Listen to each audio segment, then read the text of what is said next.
तो हेलो दोस्तों, स्वागत है आप सभी का एक नए वीडियो में आपके अपने यूट्यूब चैनल शिक्षा सारथी पर। दोस्तों, आज हम लोग एसएसटी पढ़ने वाले हैं और अपना एसएसटी में जो आज का पहला चैप्टर होने वाला है उस चैप्टर का नाम है यूरोप में राष्ट्रवाद। ठीक है, ये अपना हिस्ट्री का क्लास 10th का पहला चैप्टर होने वाला है। और चैप्टर को शुरू करने से पहले जो है हम क्या पढ़ेंगे, हम पढ़ेंगे कि 1789 से पहले यूरोप की क्या स्थिति थी।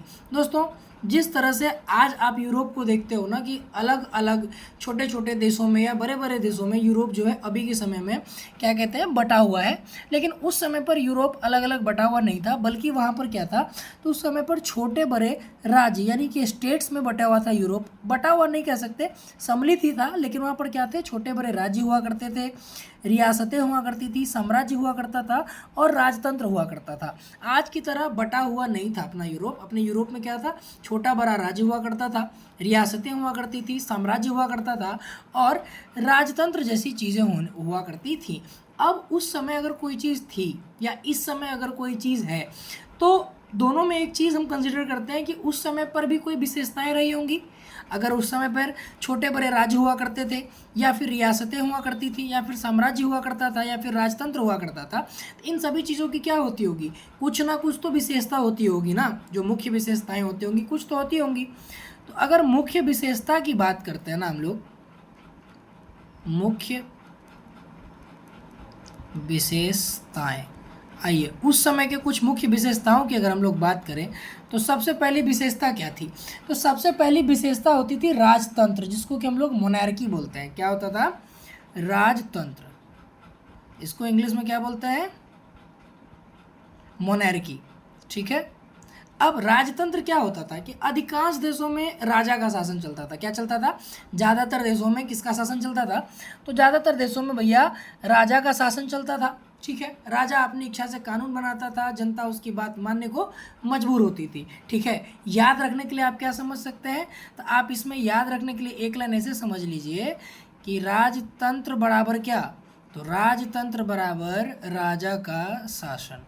कोई आपसे पूछे कि राजतंत्र बराबर क्या, तो आप उसको एक लाइन में जवाब दे सकते हैं कि भैया राजतंत्र का मतलब होता है राजा का शासन। इसमें होता क्या था, तो अधिकांश जो देश हैं उनमें राजा का शासन हुआ करता था। वो अपनी मर्जी से नियम कानून बनाता था, चाहे वो नियम अच्छा हो बुरा हो उससे कोई फर्क नहीं पड़ता, लोगों को राजा की बात को मानना ही पड़ता था, लोग मजबूर थे। आप याद कैसे रख सकते हैं, तो राजतंत्र बराबर क्या होता था, राजा का शासन। दूसरी विशेषता की बात करें तो दूसरी विशेषता है सामंतवाद। क्या था, सामंतवाद। अब सामंतवाद का मतलब होता है फेड्यूलिज्म। क्या होता है, फेड्यूलिज्म, FEU, माफ़ करिएगा थोड़ा सा गलती हो गया है, FEUDALISM, फेड्यूलिज्म। ठीक है, अब फेड्यूलिज्म में भैया क्या होता था, तो देखो क्या होता है कि राजा के नीचे अब एक तो राजा है। ठीक है, अब राजा हर काम तो करेगा नहीं, क्या राजा हर काम तो करेगा नहीं, तो काम छोटे छोटे जितने काम है राजा के बाद के जो काम है उसको करने के लिए कुछ लोग रखेगा वो। ठीक है, तो नीचे में जो बड़े बड़े जमींदार होते थे ना, जो बड़े बड़े जमींदार होते थे, कौन, बड़े बड़े जमींदार, इसको बोलता था सामंत। इसको क्या बोला जाता था, सामंत। जो बड़े बड़े जमींदार होते थे उसको क्या बोला जाता था, सामंत बोला जाता था। और ये सामंत का क्या काम था, ये सामंत क्या काम करते थे, तो भारी कर वसूल करते थे। क्या करते थे, भारी कर वसूलते थे। अब राजा तो कर वसूलने जाएगा नहीं भैया, वो तो राजा है, वो तो कर वसूलेगा नहीं, तो कर वसूलने के लिए किसको रखा था, सामंत को। और ये सामंत कौन होते थे, तो भैया बड़े बड़े जो जमींदार होते थे उनको सामंत कहा जाता था। और उनका काम क्या होता था, तो उनका काम होता था कर वसूलना। और ये कर क्या वसूलते थे, बहुत खतरनाक तरीके से वसूलते थे। और इस समय पर किसानों की स्थिति क्या थी, तो इस समय पर किसानों की स्थिति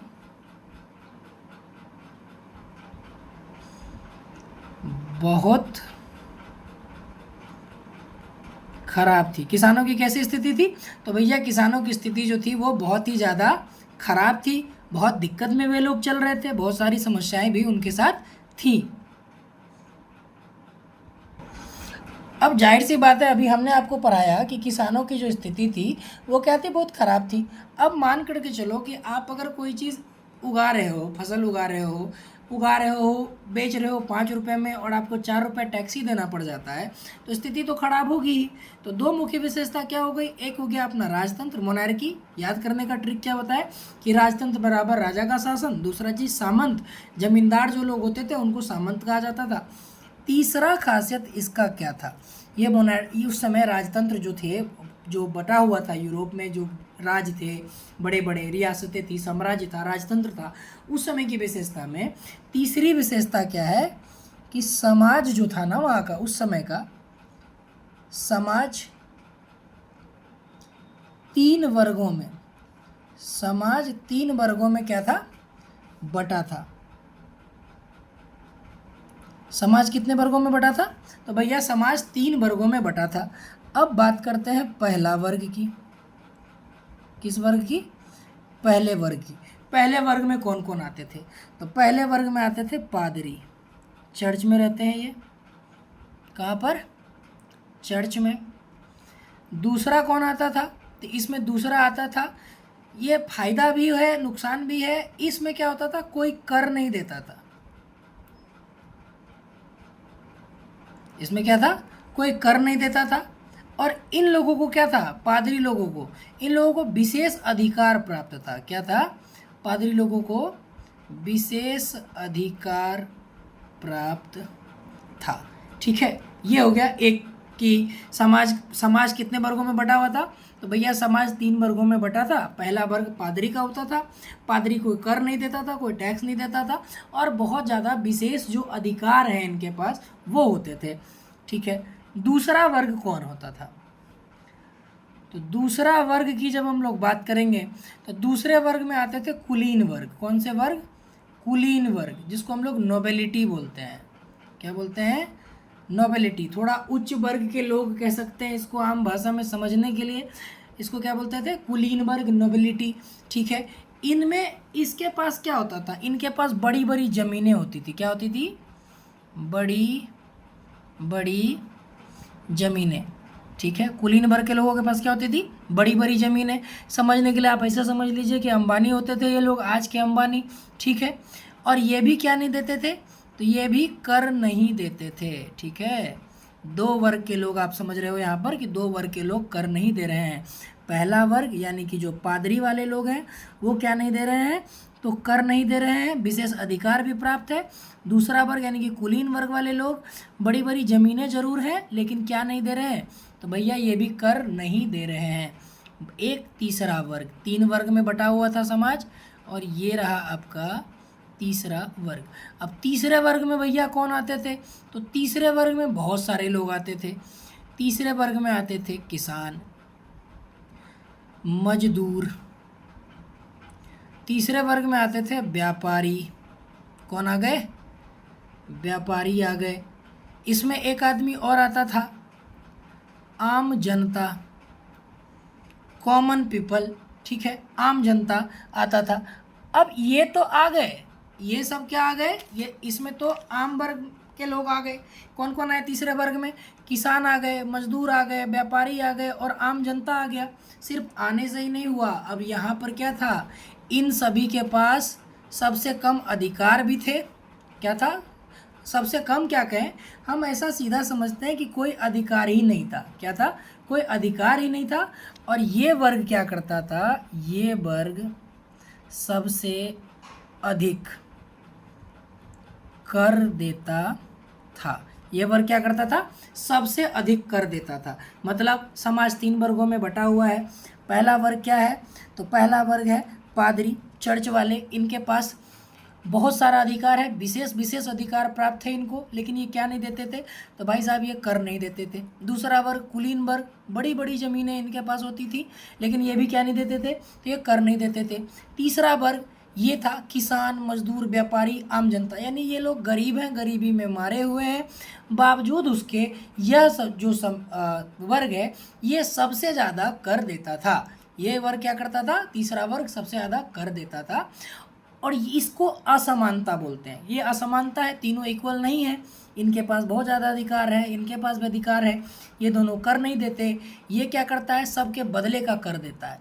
ये असमानता है और ये असमानता आगे चलकर फ्रांसीसी क्रांति का सबसे बड़ा कारण बनी। ठीक है, किसका कारण बनी? फ्रांसीसी क्रांति का सबसे बड़ा कारण बनी। ठीक है, या उम्मीद करता हूँ आपको यहाँ तक अच्छे से समझ में आ रहा होगा। अगर कोई भी चीज़ है, छोटी से छोटी बड़ी से बड़ी, अगर आपको समझ में नहीं आती है, चाहे वो मैथ्स में हो, चाहे वो आपके साइंस में हो, चाहे वो एसएसटी में हो, जिस चीज़ की वीडियो आप देख रहे हैं उस समय पर अगर कोई चीज़ नहीं समझ में आती है तो आप कमेंट करिए, आपको डिटेल में उस चीज़ का वीडियो बन करके मिलेगा और आपका हर डाउट को दूर किया जाएगा। ठीक है, साथ ही अपना ऑफलाइन सेंटर भी चलता है। जो लोग पटना से हैं वो यहाँ आकर के ऑफलाइन भी पढ़ सकते हैं, बाकी ऑनलाइन तो हम आपके लिए मौजूद है ही है, यहाँ पर आपको सारी चीज़ें मिल जाएंगी। रही बात इस चैप्टर की या इस टॉपिक की, आपको अगर नोट्स चाहिए आप लोग कमेंट में ज़रूर बताइएगा, आपको नोट्स भी प्रॉपर प्रोवाइड करा दिया जाएगा। दोस्तों अगले क्लास में हम पढ़ेंगे, अब यहाँ से अपना चैप्टर शुरू होगा जिसका कि टॉपिक का नाम है राष्ट्रवाद, नेशनलिज्म।